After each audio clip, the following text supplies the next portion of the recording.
अस्सलाम वालेकुम। मेरी तरफ से आप सब हज़रात को 14 अगस्त यानी कि पाकिस्तान का यौम आज़ादी मुबारक हो। आज 74वां पाकिस्तान का यौम आज़ादी है, यानी कि हमें आज़ाद हुए। वो अलग बात है कि हम आज भी आज़ाद हैं या गुलाम हैं, लेकिन कम से कम हमें पार्टीशन हुए बरस की वो 74 साल हो चुके हैं। तो इस 74 सालों में हमने क्या खोया क्या पाया, ये तो लंबी दास्तान है, ये तो सियासतदान ही बता सकते हैं। लेकिन हमने ये देखना है कि हमने इस मुल्क के लिए क्या किया और इस मुल्क को क्या दिया। तो जैसे इकबाल ने फरमाया था ना कि अफराद के हाथों में है अक़वाम की तकदीर, हर शख्स है मिल्लत के मुकद्दर का सितारा। तो जब हम इनफरादी तौर पे ज़ाती तौर पे कुछ काम करने की ख्वाहिश रखते हैं या काम करते हैं, तो उससे माशरे में हकीकी तब्दीली आती है। हमारा एक पाकिस्तान में अलमिया ये है कि हम सारे लोग जो हैं ना वो मुनकसर होते हैं, यानी इनकसार कर रहे होते हैं दूसरे लोगों पे। जैसे हम इनकसार करते हैं सियासतदानों पे, या हम घर में अगर देखा जाए तो हम इनकसार करते हैं अपनी फैमिली में। अगर 10 बंदे हैं तो हो सकता है 2-4 ही सारे कमाने वाले हों, तो दूसरे उन पर इनकसार किए रहते हैं। इसी तरह ही हमारे मुल्क में सबसे बड़ा मसला जो मैं देखता हूँ वो ये है कि हमारे मुल्क में सिर्फ और सिर्फ इनकसार किया जाता है मर्दों पे, औरतों पे इनकसार नहीं किया जाता, जिसकी वजह से हमारा जो माशरा है ये पूरी तरह से एम्पावर नहीं हो पा रहा। तो इसलिए आज की जो 14 अगस्त है, इस पे यौम आज़ादी पे ये मेरा जो ज़ाती एक पैगाम है वो ये है कि औरतों को भी एम्पावर किया जाए, घर की सतह पे बेशक किया जाए या जिस तरह भी है, लेकिन उन्हें कोई ना कोई काम दिया जाए जिससे वो प्रोडक्टिव हो सकें, यानी कि पैदावारी सलाहियत उनमें पैदा हो सके, वो काम कर सके, कोई आमदन का जरिया पैदा कर सके। लाजमी नहीं होता कि औरत जो है वो पैसों के लिए काम करे, बल्कि काम करने वाले बंदे का एक ज़हन तब्दील हो जाता है, उसका ज़िंदगी गुजारने का अंदाज बदल जाता है, उसके नज़रियात तब्दील हो जाते हैं। एक औरत जो आम घरों में रहती है और वही औरत अगर अच्छा मुस्बत किरदार अदा करने लग पड़े माशरती आगे के बेहतरी में, खिलाओ बहबूद में, या किसी किस्म की कारोबारी सरगर्मी में जहाँ से कुछ ना कुछ आमदन आ रही है उसे, तो उसका अंदाज, उसकी सोच ही सारी तब्दील हो जाती है और वही सोच आगे नस्लों में चलती है। तो इसलिए इस 14 अगस्त पर यह पैगाम है कि अपनी सोच बदलें, एम्पावर करें अपने माशरे को, अपने बच्चों को, अपनी जो ख़वातीन हैं उनको। सब मिल के जब काम करते हैं फिर कौमें बनती हैं और फिर जो ज़िंदगी का मेयार है वो तब्दील होते हैं माशरों में। तो इसी सिलसिले में हम भी, आपको पता है कि बकरियों पे काम करते रहते हैं। और बकरी क्योंकि जैसे पूरी दुनिया में दूध के लिए पाली जाती है, तो पाकिस्तान में भी ये बकरियां क्योंकि तरक्की पजीर ममालिक में शुमार होता है, इसलिए यहाँ पे बकरियां दूध के लिए नहीं पाली जाती। वो इसलिए कि इसमें कास्ट बहुत ज़्यादा आ जाती है, यानी यहाँ की लागत बहुत ज़्यादा आ जाती है। तो वो गाय भैंस का यहाँ पे दूध इस्तेमाल किया जाता है जो कि A ग्रेड में आता है, बकरी का दूध B ग्रेड में आता है। तो इसमें उल्टा कायदा चलता है, B ग्रेड का जो दूध होता है वो आला मेयार का होता है बनिस्बत A ग्रेड के। तो इसलिए जो है ना वो हम बकरियों पे काम करते रहते हैं। अब ये तरक्की पजीर ममालिक में यहाँ पे लोगों को समझ नहीं आती कि बकरी का दूध किस तरह इस्तेमाल किया जाए, क्योंकि इसमें लागत ज़्यादा आती है बकरियाँ रखने पे, इनसे दूध लेने में। तो इसलिए यहाँ पे वो ये आम तस्वर ये है कि इसकी मार्केट नहीं है, ये कहाँ पे इसे हम फ़रोख्त करेंगे। पहले तो एक बहुत बड़ी ये दास्तान है ना, एक कहावत आप कह लें कि बकरियों को पालना कैसे है। इसमें भी पाकिस्तान में बड़े बड़े लोग तजर्बे करते हैं, बल्कि उल्टे सीधे तजर्बे करते हैं, जिसकी वजह से बकरी का पाकिस्तान में बहुत ज़्यादा नुकसान हुआ और आज तक होता जा रहा है। उसके पीछे एक बुनियादी वजह यही है कि हम लोग बकरी को मुफ्त पालना चाहते हैं। वो इसलिए कि हम बकरी को दूध के बगैर देखना चाहते हैं। हम चाहते हैं कि इसके गोश्त से सारा फ़ायदा उठा लें और बकरी का दूध को ना छेड़ें। उससे नुकसान क्या होता है कि बकरी का जब तक दूध इस्तेमाल में नहीं आएगा उस वक्त तक भी फ़ायदेमंद कभी साबित ही नहीं हो सकती। मतलब इसका गोश्त ये कह लें कि 1 हिस्से है फ़ायदेमंद और इसका जो दूध है वो 3 हिस्से है। अब जब तक 3 हिस्सों को इस्तेमाल में नहीं लाएंगे तो कैसे फ़ायदा उठाएंगे। तो ये एक ऐसी मिथ है, एक ऐसी दास्तान है कि जिसके के पीछे पाकिस्तानी कौम एक अरसे से पड़ी हुई है, लेकिन उन्हें इस गुत्थी को सुलझाने में नाकाम है। वो सिर्फ इस वजह से कि हम इसे डेयरी एनिमल के तौर पे देख ही नहीं पा रहे। तो जब हम इसे डेयरी एनिमल के तौर पे देखेंगे, ये दूध देता है जानवर और इसको पालने पे लागत बहुत ज़्यादा आती है और उसका दूध विटामिन, मिनरल, प्रोटीन, मतलब जो भी इसमें न्यूट्रिएंट्स होते हैं वो गाय भैंस के मुकाबले में काफ़ी ज़्यादा होते हैं और ताकतवर तरीन दूध है। मसला ये है कि इसमें प्रोडक्शन कास्ट हमारी काफ़ी आ जाती है। बकरी को पालने में मुश्किल काम है, बकरी हसास जानवर है, शरह मौत का भी सामना करना पड़ता है हमें, फिर कम दूध मिलता है, फिर ये सारा साल में गाय भैंस की निस्बत काफ़ी ज़्यादा कम दूध देती हैं, तो ये इसमें हमारी लागत बढ़ती है। तो इसलिए इस पर काम ही नहीं पाकिस्तान में हो सका। लेकिन एक वक्त आता है कि माशरे में तब्दीली आती है, बेशक वो तरक्की पजीर माशरे हों, लेकिन वही तरक्की पजीर माशरे फिर आगे चल के तरक्की याफ्ता माशरे बनते हैं। तो तरक्की याफ्ता माशरों में लोगों का लिविंग स्टैंडर्ड यानी कि ज़िंदा रहने का जो अंदाज़ है वो थोड़ा सा मुख्तलिफ होता है। इसलिए यहाँ वहाँ पे लोग होते हैं थोड़ा सा मुहतात अपनी सेहत के लिहाज से, वो अपने आप पे खर्चा करना चाहते हैं। वो चाहते हैं कि वो एक अच्छी सेहतमंद कुदरती खुराक खाएँ जिनसे उनकी ज़िंदगी का दुरानियाँ बढ़ सके, उनके बच्चों की नशोनुमा ज़्यादा अच्छे तरीके से हो सके।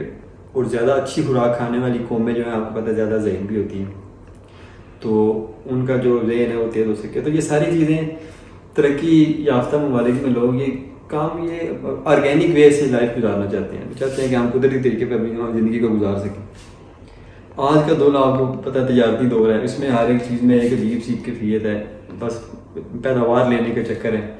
तो उसमें जो ऑर्गेनिक एक हमारा एस्पेक्ट है ना, ऑर्गेनिक पहलू, कुदरती जो पहलू है इसका, वो हमने नज़रअंदाज कर दिया। तो बकरियां उस कुदरती पहलू का बड़ा खूबसूरत हिस्सा है। अब बकरी हम घर पे रख के बड़ी कम कीमत में उसे रोज़ाना को 150-200 रुपया खिला के उससे 2-3 किलो आराम से दूध ले सकते हैं। उससे हम चीज़ भी बना सकते हैं, उससे मक्खन भी, उससे घी भी बना सकते हैं। तो वो हमें बड़ा इकनॉमिकल, बड़ा सस्ता पड़ जाता है। वही बकरी जब फार्म में आती है तो फार्म के अखराजात होते हैं, उससे पैदावार ली जाती है, फिर उसमें मतलब कि उसकी कीमत बढ़ती है। अगर हम इसे ज़ाती तौर पे घर में रखें 1-1, 2-2, 4 बकरियाँ, तो हम कहीं लागत को काबू कर सकते हैं। ये इतना मुश्किल काम नहीं है। फार्म में मामलात और हो जाते हैं। अब तजारती बुनियादों पे कोई भी काम हो तो आपको पता है वो बड़े पैमाने पे होता है, तो उसमें फिर ये सारी लागतें काउंट करना पड़ती हैं। अब वही बात आ गई कि तरक्की याफ्ता ममालिक में तो समझ आती है कि एक खास मार्केट होती है, स्पेशल सेगमेंट होता है कि जिसमें ये चीज़ें फरोख्त हो जाती हैं। और भी कई तरह की चीज़ें होती हैं जो ऑर्गेनिक में आती हैं और बड़ी अच्छी कीमत दी जाती है। पाकिस्तान में मसला ये है कि ये तरक्की पजीर मुल्क है, यहाँ पे लोगों की क़ुव्वत खरीद इतनी नहीं है। यहाँ पे हमारा वो तबका है जो कि बड़ी अच्छी महंगी चीज़ें भी खरीद सकता है। तो मसला ये है कि हमने एक काम करना है, ये एक ऑर्गेनिक फील्ड है, इसमें काम करना है।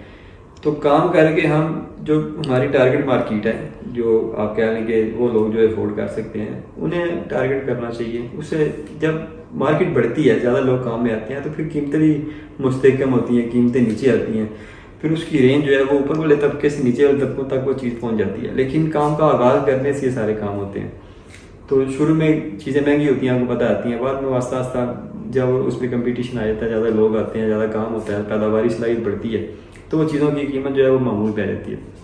हम भी बकरी के दूध के हवाले से काम करते चले आए। हमारी ख्वाहिश है कि बकरी पाकिस्तान में जो है एक मुकाम बनाए, और मुकाम इसका तब बन सकता है जब ये इसका जो दूध होता है उस पर काम किया जाए। उसके अलावा इसका कोई फ़ायदा नहीं, क्योंकि गोश्त के लिए तब जानी है कसाई के पास जब उसने नकारा हो जाना है, तो वरना उसकी कीमत नहीं मिलती। गोश्त के लिहाज से बेचने में तो आपका साल का खर्चा भी नहीं निकलेगा। तो इसलिए इस पर हम वर्किंग कर रहे हैं दूध पे। अब हमने इस पर वर्किंग की और हमने इस पर बना लिया घी। सबसे पहले हमने इस साल जो वर्किंग की, अगले साल हम इंशाल्लाह कोशिश करेंगे कि मज़ीद चीज़ों पर भी तहकीक करें, क्योंकि आगे ब्रीडिंग सीज़न आने वाला है, क्रॉसिंग सीज़न, उसमें बकरियों का दूध वैसे नहीं होगा। तो अभी जो थोड़ा बहुत आया हम उस पर ये बात कर रहे हैं। तो सबसे पहले जो हमने काम किया वो बनाया हमने घी, देसी घी। तो देसी घी हमने बनाया, हमने देसी घी को पैक भी कर दिया। मतलब कि ये जो है ये 1 किलो की पैकिंग है। अभी ये प्लास्टिक के जार हैं, और ये जो है ये हमने फ्रिज में रखा था, तो ये थोड़ा जम गया और इस तरह का हो गया। ये जमा नहीं होगा, तो इसलिए ये ऐसा है। इस तरह ये आधा किलो का जार है, ये जमा हुआ है, और ये उसी तरह ही है। और इस तरह ये 1 पाव का है, ये फ्रिज में रखा हुआ है और ये फ्रिज में नहीं रखा हुआ। तो ये हमने जो है अभी इससे घी तैयार किया। हम चाहते हैं, क्योंकि बकरी की जो सनत है इसमें हम ये नहीं चाहते बिल्कुल, देखिए सर्वाइव करना हर बंदे की कोशिश होती है कि किसी तरीके से कारोबार में सर्वाइव कर दे। खास तौर पर वो कारोबार जो बिल्कुल नए शुरू किए गए हों, जैसे ये बकरी फार्मिंग का काम है। आप समझते हैं कि इसमें बहुत ज़्यादा सरमाया मुलविस होता है, और उसी लिहाज से फिर आमदन अगर ना हो तो कारोबार भी ख़त्म हो जाता है, सरमाया भी डूब जाता है। इसलिए सरमाया अपने आप को जो है सर्वाइव करना, ये पहली जंग होती है। हमारी ज़ाती तौर पे अपनी बात कर रहा हूँ कि इसमें कोई ख्वाहिश नहीं है कि हम बकरी फार्मिंग में कोई पैसा कमाने के लिए आए हैं, पैसा कमाना चाहते हैं। जो भी हम काम करते हैं सिर्फ ये सर्वाइव की जंग होती है कि किसी तरीके से हम इस इंडस्ट्री को अपने पाँव पे खड़ा कर दें। मतलब गवर्नमेंट सपोर्ट आपको पता है पाकिस्तान में ना होने के बराबर है। अब बंदा बता रहा था कि कट्टे वालों को तो 4,000 रुपया देते हैं, पता नहीं 3 माह बाद या 6 माह बाद, मुझे नहीं पता, लेकिन बकरी वाले को कुछ नहीं मिलता। तो जो भी हमने करना है अपने बलबूते पे करना है। तो पाकिस्तान में बकरियों की इंपोर्ट पे वैसे पाबंदी है, डेयरी ब्रीड आप बाहर से मंगवा नहीं सकते। तो यहाँ पे ब्रीड को पहले डेवलप करना, फिर उससे दूध लेना, फिर उस दूध को प्रोसेस करना, सारी आपने खुद ही काम करने हैं। कोई आपको किसी किस्म की ना कोई आप कह लें कि माली मामलत है किसी की, ना कोई तकनीकी मामलत है गवर्नमेंट की हुकूमती सतह पे। तो ये बड़ा मुश्किल काम हो जाता है। ये इसमें प्राइवेट सेक्टर का काम तो नहीं होता। प्राइवेट सेक्टर में तो पैसा लगाना होता है, कमाना होता है। तो ये सारे आप कह लें सरकारी सतह पे ये सारे काम होते हैं। लेकिन क्या करें, एक शौक है कि बकरी को पाकिस्तान में एक मुकाम दिलवाया जाए, बकरी फार्मिंग की सनत को फ़रोग दिलवाया जाए, तो इसलिए ये सारे काम करने पड़ते हैं। अब होता क्या है इसमें कि बकरी की जब हम प्रोडक्ट की कास्ट निकालते हैं तो बहुत ज़्यादा हो जाती है।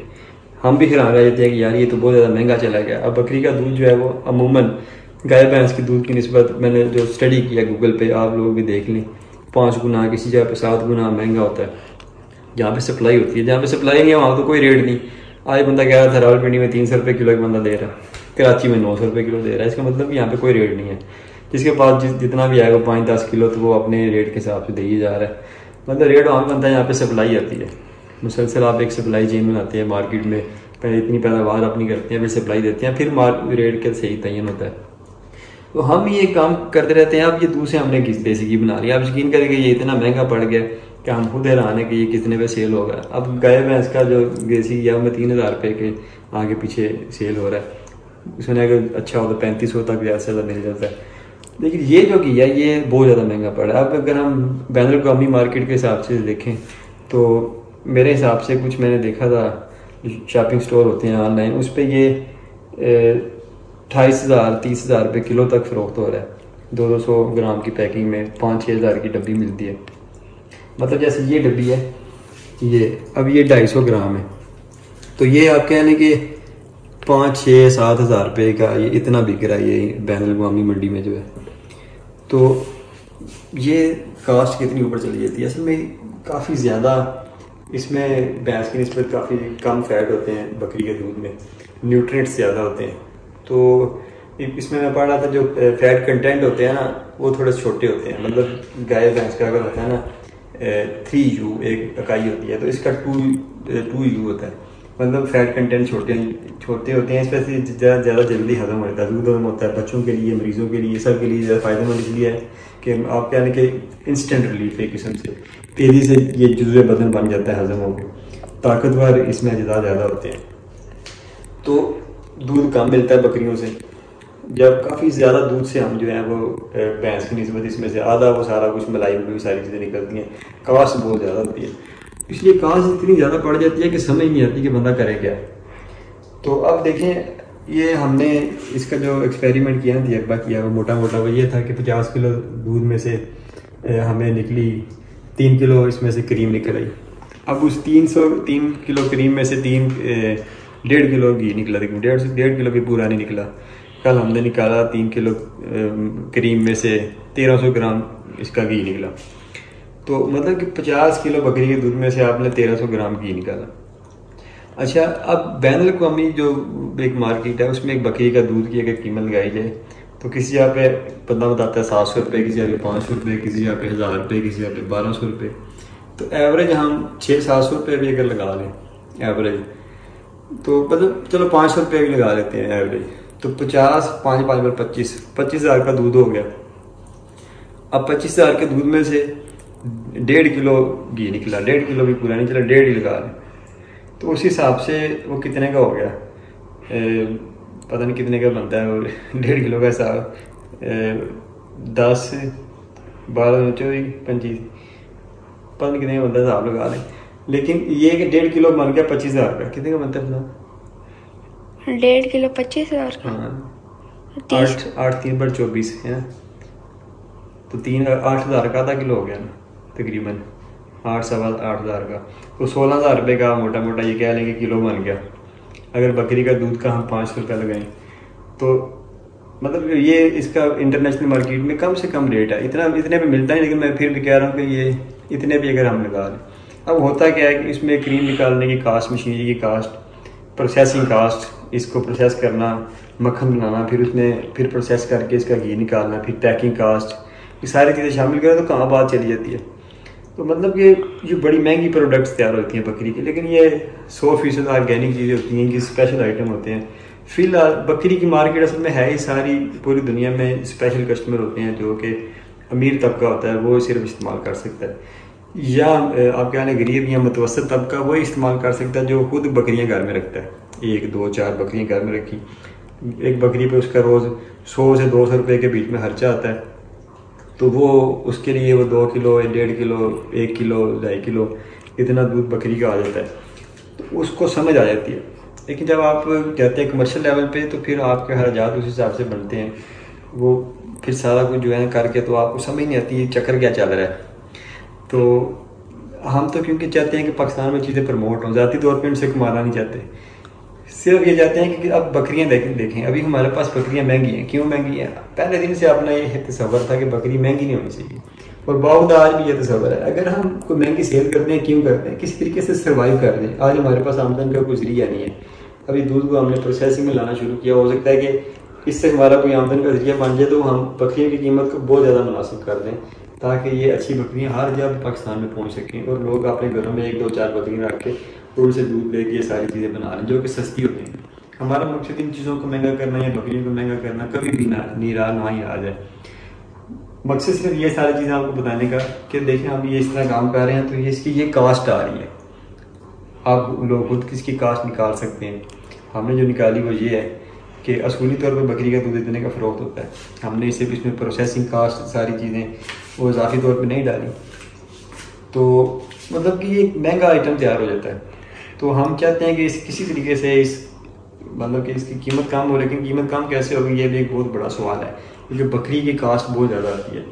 कीमत कम होने का आगे चल के वो हो सकता है कि कोई ना कोई हम उसमें कोई जुगाड़ निकाल लें, पाकिस्तानी कौम आपको पता है। लेकिन अगर ये 100% 100% ऑर्गेनिक चीज़ हमने बेचनी है, सेहत बख्श चीज़ जिसमें कोई मिलावट ना हो, तो वो उसकी ये कास्ट आती है। मतलब अगर चले आप इसका 300 रुपया हम लगा लेते हैं, 300 रुपये किलो दूध इसका लगा लेते हैं, जो कम से कम कीमत है, इतना तो मिलता नहीं, लेकिन मैं एक बात कर रहा हूँ, तो उस पर भी ये 50 किलो 15,000 रुपये का हो गया। अब 15,000 में 1.5 किलो गोश्त ये घी बना, अब इसकी कास्ट क्या आई। लेकिन यह है कि 300 रुपये किलो के हिसाब से ये लगा के तो आपको जो है ना वो इसमें नुकसान में चले जाते हैं आप, क्योंकि ये बहुत कम कीमत है, बकरी की लागत ज़्यादा होती है। ये बात समझने वाली है, आम बंदा ये बात नहीं समझेगा, वो सिर्फ एतराज़ करने वाले भी मामला कहीं चलते हैं कि ये बड़ा महंगा होगा ये हो गया। लेकिन ये चीज़ याद रखें, ऑर्गेनिक चीज़ की कीमत ज़्यादा होती है और इसकी कीमत वाकई बहुत ज़्यादा बन रही है। अब अगर इसमें मिलावट कर दी जाए, कोई गाय वगैरह का मिला दें, कीमत इसकी कम जितनी मर्जी कर लें, लेकिन इस तरह करने का फ़ायदा नहीं। जो भी काम करें ज़िंदगी में हमेशा ट्रांसपेरेंट साफ सुथरा करें, ऑर्गेनिक रहें, दूसरों को अच्छी चीज़ प्रोवाइड करें। जो लेने वाले होंगे वो ले लेते हैं, जो एतराज़ करने वाले होते हैं आप इसे बेशक 2,000 का कर दें वो फिर भी एतराज़ ही करें। तो ये आज की वीडियो का मकसद ये था कि बकरी की अफादियत के हवाले से कि इसमें हमने फ़िलहाल काम किया, जो इसमें हमने ये प्रोडक्ट एक तैयार कर ली, तो ये प्रोडक्ट आपके सामने ये पैक कर दी है। अब इसकी कीमत का तयन करना है, कैलकुलेशन सारी मैंने आपको बता दी है। 50 किलो दूध में से 1.5 किलो देसी घी निकला है, तो अब इसकी कीमत क्या होनी चाहिए। कास्ट आपको बता दी है कि असूली तौर पर इसका जो दूध है दुनिया में 700-800 हज़ार रुपये के आगे पीछे बिकता है। आप इसको कम से कम 500 रुपये कर लें। बात इंटरनेशनल मार्केट की हो रही है, पाकिस्तान में कोई इसकी मार्केट ही नहीं, कोई 300 बेच रहा है, कोई 900 बेच रहा है, इसलिए यहाँ पे कोई मार्केट नहीं। तो इसलिए आपके सामने कैलकुलेशन है, अगर 500-600 रुपये से कम हम इसे बेचेंगे तो हम नुकसान में चले जाएंगे। ये याद रख लें, क्योंकि हम 6 साल हो गए ये काम करते हुए, हम इस बात पे पहुंच गए हैं कि दूध को अच्छी कीमत पे फ़रोख्त किए बगैर आप बकरी फार्मिंग नहीं कर सकते। तो ये वीडियो है 14 अगस्त की स्पेशल वीडियो, आपके सामने ये सारी दास्तान है। आपने तयन करना है कि क्या होना चाहिए, बकरी के दूध से तैयार करदा देसी घी की कीमत क्या होनी चाहिए। हमने ये तैयार कर दिया, पाकिस्तान में पहले इस तरह की कोई चीज़ नहीं थी।